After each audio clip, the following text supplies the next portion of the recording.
Welcome to the tutorial on mind mapping for matrix concepts.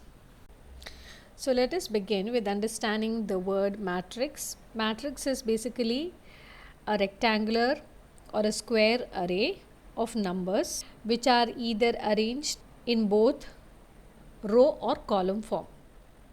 Now it is not necessary that matrix should be only an array of numbers. It can be an array of symbols also.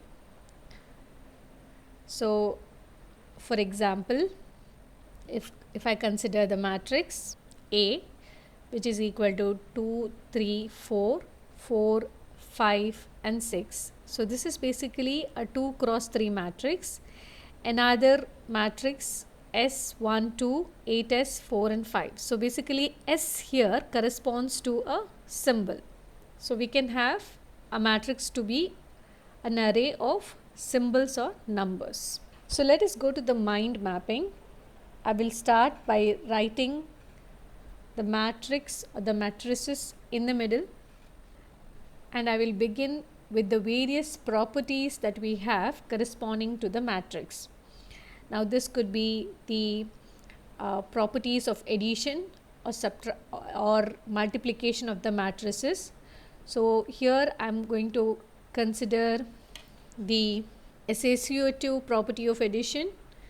So A plus B plus C is equal to A plus B plus C.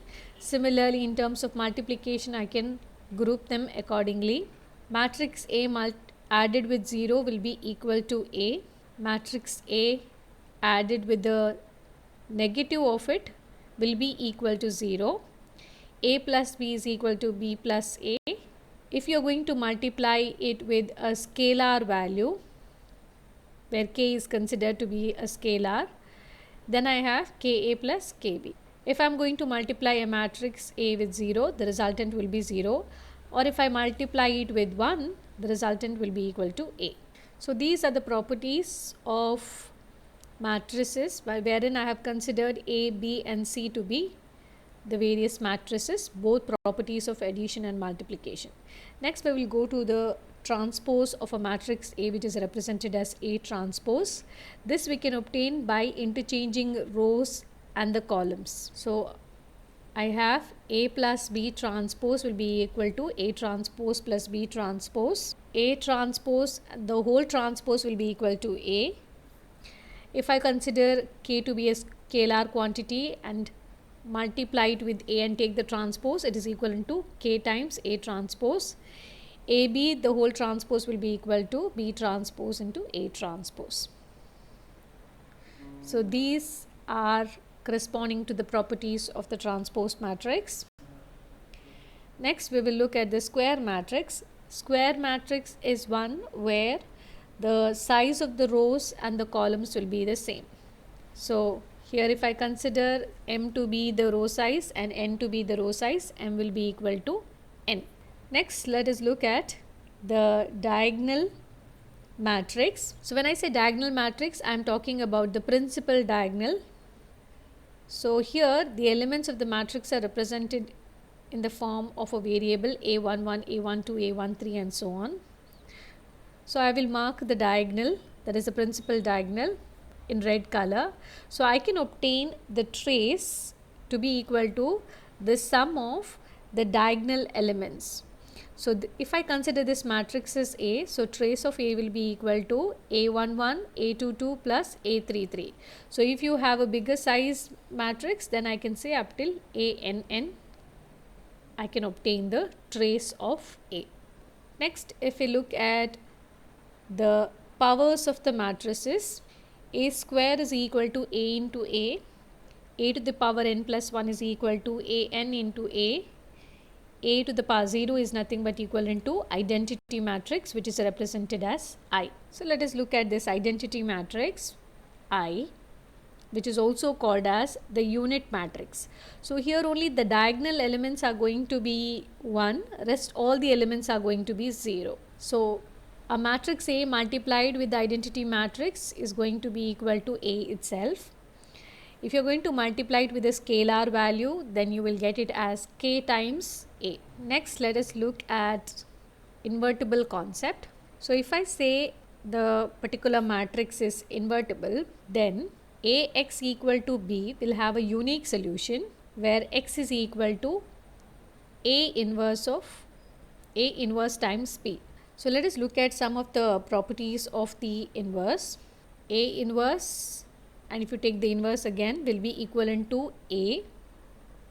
If you are going to multiply two matrices and then take an inverse, it's going to be equal to B inverse times A inverse.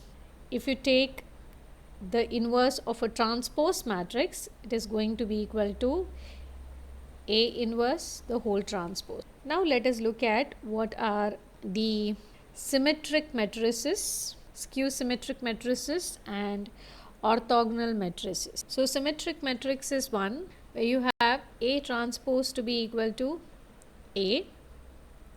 So basically you will have mirror elements with respect to the diagonal. Only the diagonal elements will be different. On either side of the matrix you will have mirror elements. Next, coming to skew-symmetric matrix. Here A transpose is equal to minus A. So diagonal elements are going to be 0 and there will be mirror elements which are going to be negative. Next, coming to the orthogonal matrix. So orthogonal matrix is one where you have A transpose to be equal to A inverse.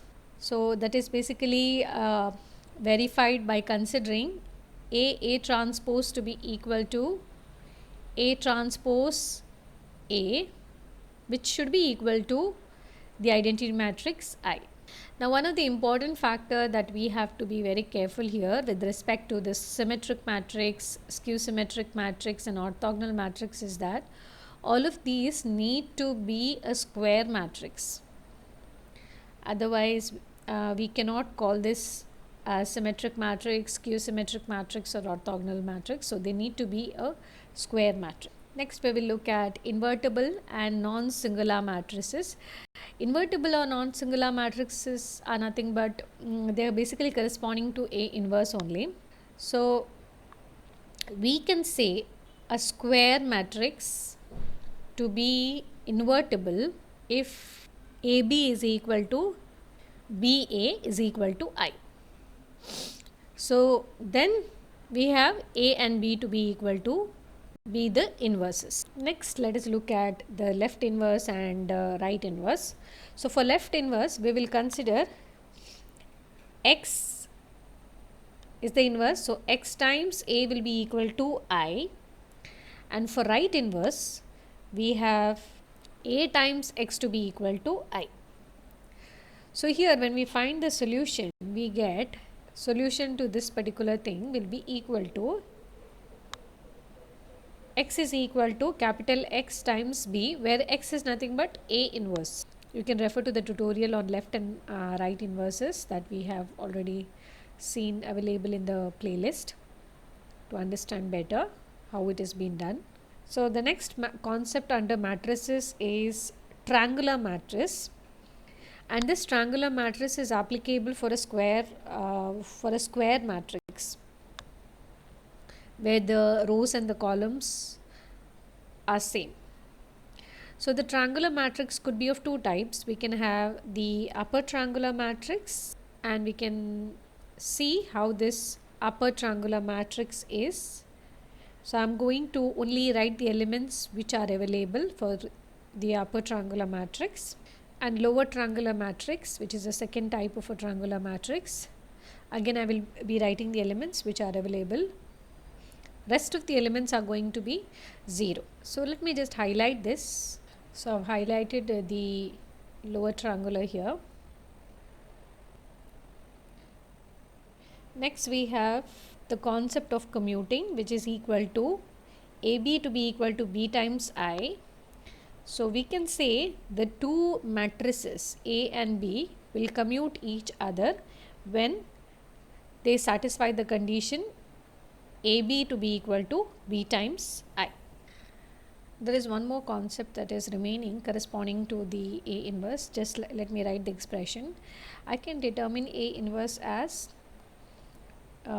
take the determinant of the matrix and find out its inverse. And this can be directly done by writing the expression 1 by determinant of A, and I can interchange the elements of the diagonal matrix, that is the principal diagonal, and then assign a negative sign to the opposite diagonal. So this way I can obtain the A inverse, but this is applicable, very much applicable, if it's a 2 cross 2 matrix. So overall, these are all the mind mapping concepts that are very much applicable to matrix or matrices if you are considering more than 2. So this should be able to help you in solving most of the numericals which are very much important in linear algebra.